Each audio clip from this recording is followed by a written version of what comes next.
Hello friends, good morning. இன்னைக்கு Tuesday morning. வாங்க நம்ம வீட்டில் என்ன லஞ்ச் பாக்ஸ் அண்டு பிரேக்ஃபாஸ்ட்டுன்னு பார்க்கலாம். எல்லாமே ரெடியாக இருக்குது. ஃபஸ்ட்டு லஞ்சுக்கு சுட சுட சாதம் வடித்து வச்சுருக்கிறேன். அடுத்து இது நேற்று வச்ச ரசம் கொஞ்சம் மிச்சமாயிருச்சு, அதையும் வச்சுருக்கிறேன். இன்னைக்கு குழம்பு என்ன குழம்புனா சாம்பார் வச்சுருக்கிறேன்.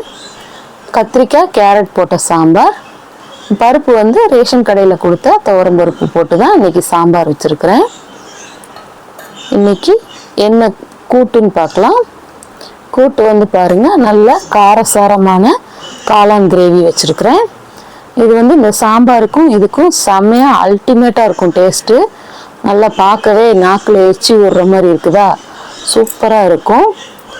இது காலையில் காஃபி போட்டு குடித்தது போக மிச்சம் இருந்த பால்.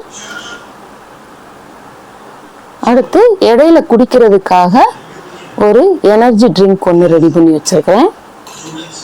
இது நேச்சுரல் ட்ரிங்க், இம்யூனிட்டி பூஸ்டர், எப்படி வேணால் சொல்லலாம்.